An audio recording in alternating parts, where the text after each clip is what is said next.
All right, moving on to Homecoming. Not Spider-Man Homecoming. This is Masters of Horror Homecoming, directed by Joe Dante, who did Gremlins and other stuff, obviously. But of Gremlins fame, I think that's what everyone would know him best from. And you've even got the dude from Gremlins 2 in here who gets kissed on by that female gremlin. Greg Nicotero, which I don't feel like I've mentioned, does the special effects, makeup, and stuff on like all of these. So I thought that was pretty cool, and I should have mentioned that. So we get this opening, which is the very close to the ending of it, and then we get the flashback, which I've said on here a lot of times. I don't like that. I don't like the reverse storytelling element, but or gimmick, should I say? Just personally doesn't work for me. That it is what it is. And they hit this zombie, and they use the windshield wipers to remove the head, which I thought was pretty funny. And we find out there's a bunch of dead soldiers, and this is going to be very, very hard to discuss without talking like politics at all. Like, it's impossible. This film is greatly tied to politics. I mean, it's just what it is. And, realistically, what it's trying to say is that if, you know, if soldiers were given that voice to vote after their death, a lot of them would vote against the war. They just don't know what they're doing there. They don't feel like their life, was sacrificed for the right things, and they want a do-over. They're like, fuck this. I mean, obviously they're not getting a do-over, but when I say do-over, I guess I mean more of that they want to stop anyone else from doing this, and they're going to come and they're going to vote against it. Now, they do kind of point out that there are soldiers that feel like they did fulfill their, duties, and they were happy with their death, and they're okay with not voting and not coming out of the grave. That would have been interesting, though, to explore the guys who were coming out to vote for the war, and then the zombies kind of started fighting each other because they were like, you fucking wanted to die for that? Like, what did you do? That could have been really interesting and probably would be in it had the film been longer. But I think this is very much this is an extremely anti-war film, which I think everybody should be against war. I don't understand why anyone would be for it. It should be the absolute last option on the table. You have to exhaust every other resource, and you have to be so compelled to go to war. That's the only reason you should ever go. We should not be in all the countries that we're in. We should not be bombing fucking people on the daily. Like, that kind of shit to me is just, I'm not okay with it. And so watching this episode, which I find has some deep social commentaries to it, I'm with it. That's my personal take on this, and I don't ever talk politics on the channel, but I think anyone in their right mind would be against war. I just don't see the purpose for it anymore in 21st century America or 21st century world in general. But I live in America, and we are, the most powerful nation in the world at the moment, and we do, when we get in war, people notice. A lot of shit happens, and it's scary, right? So I really wish we could end that stuff. And if I went over and I died in a war that I felt like I don't feel like I should have been in the first place, you bet your ass I'd get right the fuck up out of that grave if I was given the chance and go vote against any other kid or any other person going off to do the same thing. Our main characters in this, they go straight from like a conversation at a bar table right upstairs for sex, but it's not just regular old sex. No, this guy's got nipple clamps and he's getting whipped and shit. That is a wild first interaction.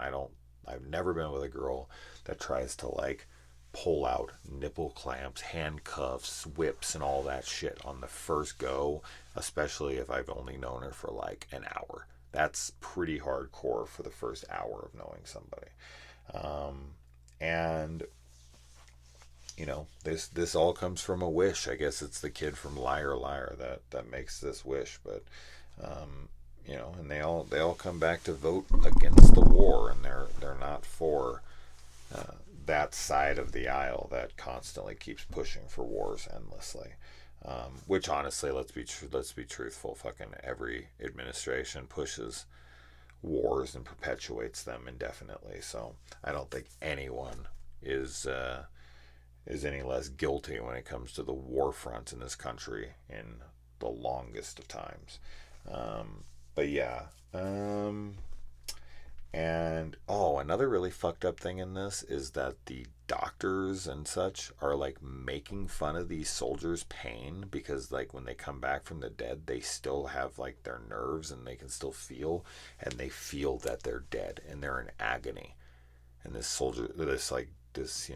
guy is like shitting on them. These fucking brave men and women who go over and fight our wars and die, and then they come back and they're in fucking agony, and this guy's like harassing and antagonizing this poor guy. Fuck, man, what an evil piece of shit. And he even says like what he signed up or something, or he volunteered. What the fuck, dude? Ouch. Brutal. Not even remotely fucking the point. And let's see. Yeah, the talking points that are in this are pretty realistic to, when the narrative is able to be slanted in your direction. If you can kind of take it and form it in the way that you want, and to kind of structure it in a way that it benefits your narrative, that your agenda that you're pushing. Like, oh, we're gonna take this zombie uprising as like all these people should be allowed to vote, if they want to get out there because they think that they're going to be voting for their side. But then as soon as they say, as soon as they realize that they're not going to get those votes from them, that they're against them 100% across the board, then the next time that they're on TV, they full on switch their tune. And it's like, well, it doesn't match what we want to go for, so it must then therefore be evil. Fuck you with that logic. Especially in the news. The news is about objective journalism. Okay? So, anyways, as I said, I'm not going to get about politics here, but it's so hard not to talk about it here. And I like how the people that are trying to deal with this whole thing and it isn't going the way they want it to, they actually are like pissed off that they're not monsters, that the zombies are civilized, that they're there only to stand up for what they believe in and vote and try to influence people to vote their way. I thought that was just very, very funny and very interesting that they are not monsters, and people are actually upset at them for not being monsters because that would be easier to like get them gunned down and not listen to. So I thought that was cool.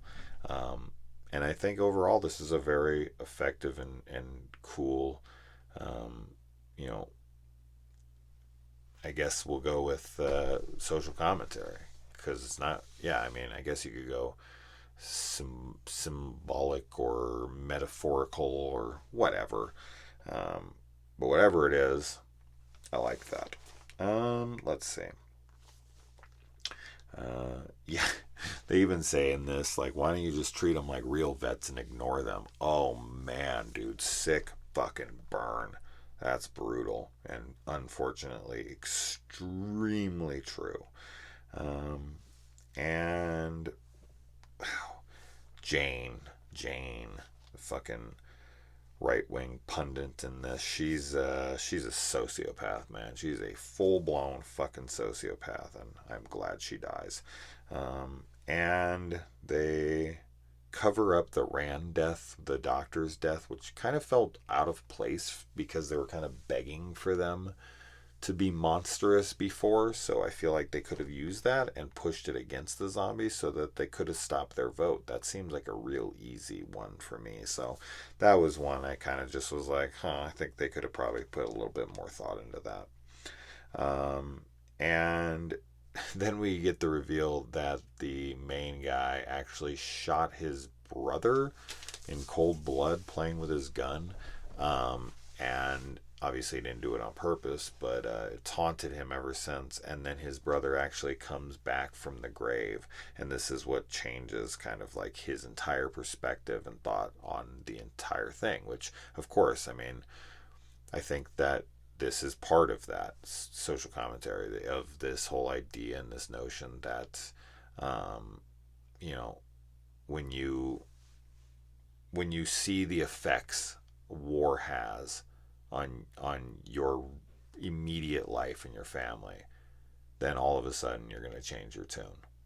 Like, it's easy when you're sending nameless, faceless numbers off into a battle, but when it's, you, or it's your brother or something, and then they come back all fucked up and no one's treating them well and all that stuff, it's like, yeah, then it's hard to look in the face. And he's very apologetic at the end of this. He really definitely feels very bad about it.